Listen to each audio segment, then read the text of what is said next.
नमस्कार। मैं आर.डी. भारती और आप देख रहे हैं बिहारी सुल्तान। अगर आप हमारे चैनल पर नए हैं तो चैनल को सब्सक्राइब जरूर कर लीजिए। वीडियो अच्छा लगे तो उसे शेयर कर दीजिए, लाइक कर दीजिए। और बहुत सारे हमारे भाई यह नहीं जानते हैं कि सब्सक्राइब कैसे किया जाता है, तो नीचे काले में लिखा हुआ है सब्सक्राइब, आप उसके ऊपर उंगलियां दबा दीजिए, सब्सक्राइब हो जाएगा और मेरा मनोबल बढ़ जाएगा, वीडियो बनाना सार्थक हो जाएगा। और सबसे पहली खबर, एक लाइन की खबर, चंद्रशेखर आजाद चुनाव जीत रहे हैं। आजाद समाज पार्टी के मुखिया, नगीना के सांसद, उत्तर प्रदेश नगीना के चुनाव जीत रहे हैं। ऐसे उनके विवादित बयान के ऊपर कई जगह से बड़े बड़े फरमान आए। जैसे बृजभूषण शरण सिंह को बड़ी आपत्ति हुई उनके बयान पर। एक चंबल के बाबा है, उन्होंने अपना फरमान जारी कर दिया। लेकिन चंद्रशेखर आजाद को बड़ा जबरदस्त मौका मिला है और यह मौका उत्तर प्रदेश का मिल्कीपुर विधानसभा से मिला है, जहां पे बहन मायावती जी पहले ही ऐलान कर चुकी है कि उपचुनाव में हम भाग नहीं लेंगे, हिस्सा नहीं लेंगे। आपकी जानकारी के लिए बता दूं कि मिल्कीपुर विधानसभा जो अयोध्या में है वह SC ST का रिजर्व सीट है। अब SC ST समाज के लिए एक सबसे बड़ा धर्म संकट है कि अब उनकी अग्नि परीक्षा होगी कि आप चंद्रशेखर के साथ हो, SC ST के साथ हो, बहुजन समाज के साथ हो, अथवा समाजवादी पार्टी के साथ। यानी जय भीम जीतेगा या PDA, कौन जीतेगा? भाजपा हमेशा मिल्कीपुर विधानसभा चुनाव हार जाती है। बहाना मत बनाइए, बहन मायावती जी नहीं है और बिल्कुल चुप्पी साधते हुए उन्होंने आपको आशीर्वाद दे दिया है। चंद्रशेखर आजाद अभी तक एक संसदीय सीट के मालिक थे, अब यूपी के असेंबली में एक विधायक भी आप बना लीजिए। पूरा समाज आपके साथ है। आपको बता दें 2007 में इसी मिल्कीपुर विधानसभा में बहुजन समाज पार्टी को 40% वोट मिला था और 2022 में मात्र 6% वोट मिला है।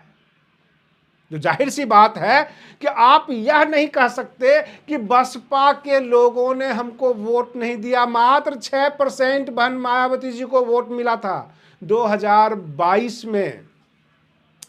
चंद्रशेखर आजाद के लिए पूरा खुला मैदान है।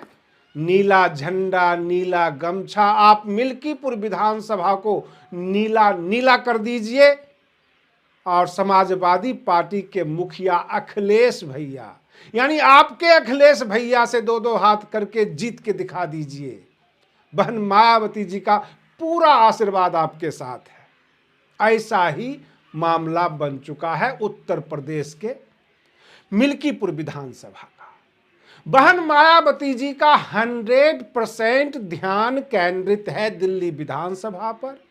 और आपको बता दूं, फलौदी का सट्टा बाजार काफी आश्चर्यजनक रेट दे रहा है, आश्चर्यजनक अपना ओपिनियन दे रहा है।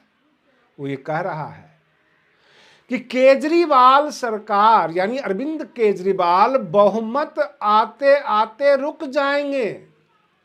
भाजपा भी बहुमत के करीब ही पहुंच रही है।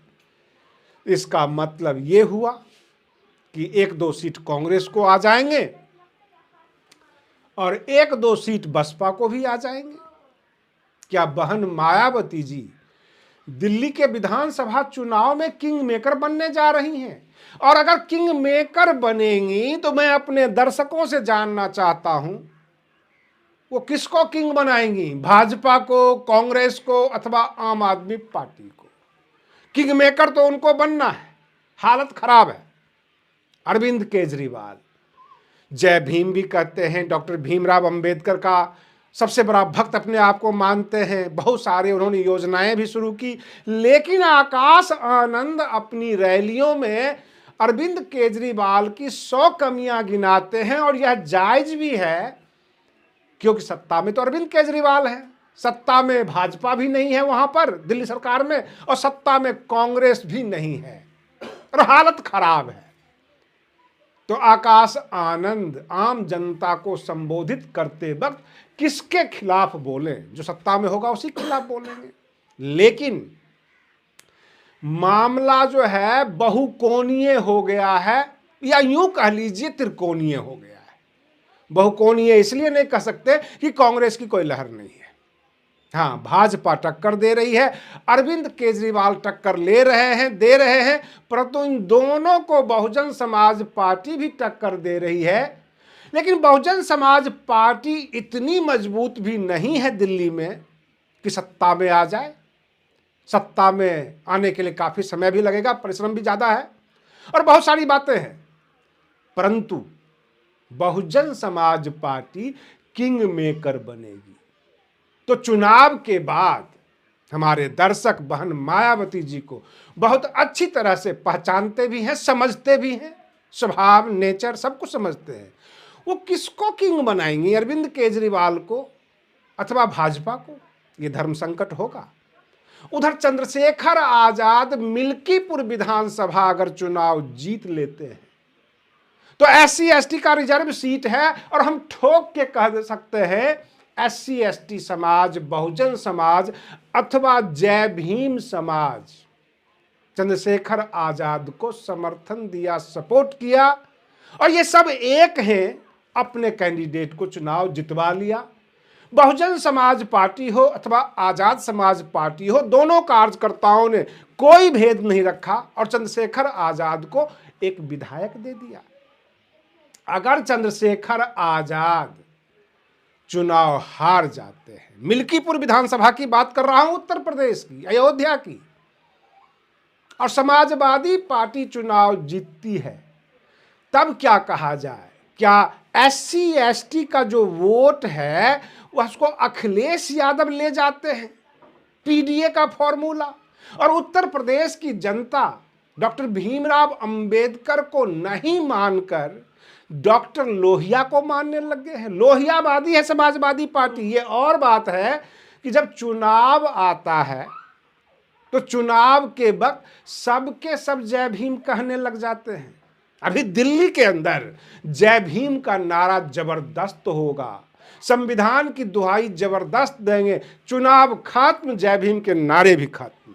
ऐसा ही होता है।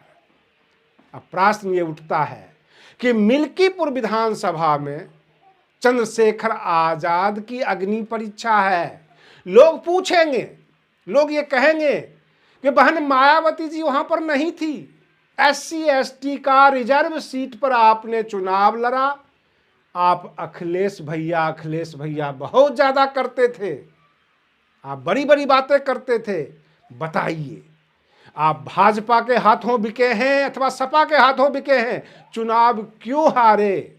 क्योंकि जिसके हाथ में पतवार था वही तो नैया चला रहा था, और फिर ये नाव कैसे डूबी है? जवाब दीजिए। चंद्रशेखर आजाद से बहुत ज्यादा सवाल हो जाएगा।